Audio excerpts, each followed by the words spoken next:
advantage plus shopping campaign create လုပ်နည်းလေးဆိုတာကကျွန်တော်တို့တခြား messenger တို့ဘာလို့ညာတို့ create လုပ်တဲ့နည်းနဲ့တူတူပဲလို့ကျွန်တော်မြင်တယ်ဘာပဲကွာသွားလဲဆိုတော့ကျွန်တော်ခုနကပြောတဲ့ pixel ကိုဒီ website ထဲမှာသူတို့သွားချိန်ထားတယ်အဲ့တော့ဒီကိုကနောက်ဆုံးဘယ်လိုခေါ်မလဲbuy now လို့နှိမ့်လိုက်တဲ့အချိန်အထိကိုလိုချင်တယ်ဆိုလို့ရှိရင်က buy now နှိမ့်လိုက်တော့မှအဲ့ဒီ pixel fire ဖြစ်တယ်လို့ခေါ်တယ်သူတို့ pixel အလုပ်လုပ်တယ်ပေါ့နော်အဲ့တော့အဲ့ pixel အလုပ်လုပ်တဲ့သူတွေဘယ်နှယောက်အဲ့တော့ကိုကပူးဆိုင်တယ်အဲ့တော့ပူးဆိုင်ပြီးတဲ့အချိန်မှာနောက်ဆုံးဝယ်သွားတဲ့အဆင့်အထိကိုဘယ်နှယောက်ကအလုပ်လုပ်တယ်အဲ့တော့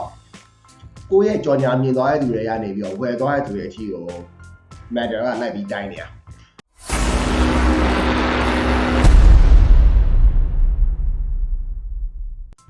advantage plus shopping campaign create လုပ်နည်းလဲရှင်းပြပေးပါဆရာ Alex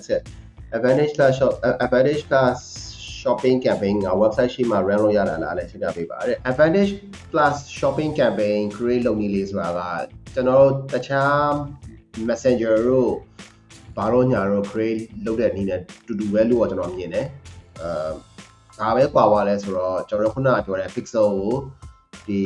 website ထဲမှာသူတို့သွားချိန်ထားတယ်အဲ့တော့ဒီကိုကနောက်ဆုံးဘယ်လိုခေါ်မလဲbuy now လို့နှိမ့်လိုက်တဲ့အချိန်အထိကိုလိုချင်တယ်ဆိုလို့ရှိရင်က buy now နှိမ့်လိုက်တော့မှအဲ့ဒီ pixel fire ဖြစ်တယ်လို့ခေါ်တယ်သူတို့ pixel အလုပ်လုပ်တယ်ပေါ့နော်အဲ့တော့အဲ့ pixel အလုပ်လုပ်တဲ့သူတွေဘယ်နှယောက်အဲ့တော့ကိုကပူးဆိုင်တယ်အဲ့တော့ပူးဆိုင်ပြီးတဲ့အချိန်မှာနောက်ဆုံးဝယ်သွားတဲ့အဆင့်အထိကိုဘယ်နှယောက်ကအလုပ်လုပ်တယ်အဲ့တော့ကိုရဲ့ကြော်ညာမြင်သွားတဲ့သူတွေရနေပြီးတော့ဝယ်သွားတဲ့သူတွေအထိကို matter ကလိုက်ပြီးတိုင်းနေတာဆိုတော့ကိုရဲ့ကြော်ညာဘယ်လောက်ဖို့သုံးလိုက်တယ်ဥပမာ$10 $10ဖို့သုံးလိုက်တယ်အဲ့တော့အဲ့သုံးလိုက်တဲ့နေရာနေပြီးတော့မှကိုက ROI return on investment ဘယ်လောက်ပြန်ရလဲကျွန်တော်တို့$50ဆိုတာ100 200 300 400 500 right အဲ့လိုပြန်ရတယ်ဆိုလို့ရှိရင် matter ကအကုန်လုံး track လုပ်ပေးပြီးတော့မှသူတို့ကလိုက်တိုင်းနေဆိုတော့ဒီမှာကလည်းကျွန်တော်တို့ shopping campaign ရမယ်ဆိုလို့ရှိရင်တော့ website ဒါမှမဟုတ်လို့ရှိရင် application ရှိတော့မှပဲလေဒီ